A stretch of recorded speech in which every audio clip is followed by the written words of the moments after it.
So, yun. Okay, KJX, kumusta tayong lahat? So, ito yung TA natin na nakaraan. So, nakaraan kasi hindi na tayo nakapag video, di ba? Pero ayan yun. So, ngayon, ito na naman, no? Panibagong lower high na naman and lower low yung binuo natin dito. So, kung titingnan natin, ito na naman siya. So, lower high, lower low, lower high, lower low, lower high ulit. No? Pero na-break na yan. So, kung titingnan natin, dito sa area na to, no? Yan. Yung area na yan, so, anong tawag ulit dyan? Di ba? So, nag-change of character na siya. Yan yun. Change of character. Okay? So, yan siya. No? Nag-change of character na siya dyan sa area na yan. Tapos, dito sa area na to, nagkaroon na ng break of structure.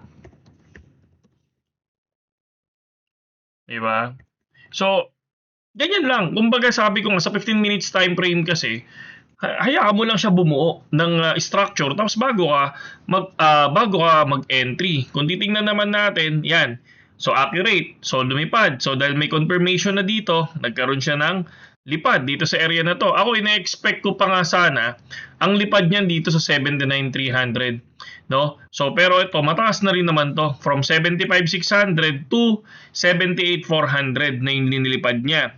So kung titingnan natin yung simpleng mga ganyan, lower high, lower low, so kahit pa paano nagkakaroon ng downtrend talaga o umangat man pero downtrend. Kasi ito kung titingnan nyo, bumuo tayo ng lower low, lower high. So kapag nakakabuo ka ng lower low, lower high, automatic yan. Hindi naman automatic, malaki ang chance kasi na downtrend ang market. Kaya tingnan nyo, dito tayo bumuo hanggang ilalim, di ba? From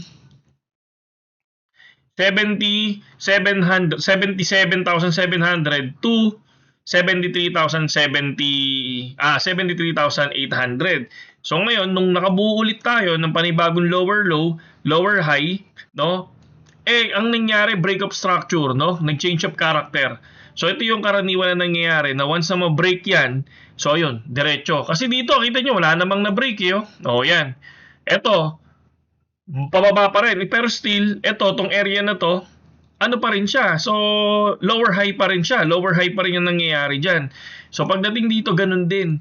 So, tendency dito sa area na to, ano ang gusto mong mangyari dito kay GX? Hihintayin ko ulit siya.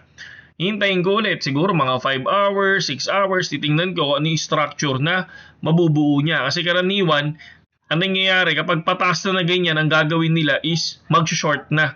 So ako hindi, hintayin ko lang muna yan. So, pwedeng, kung hinihintay ko to, tong si 79, dito ako mag-short position.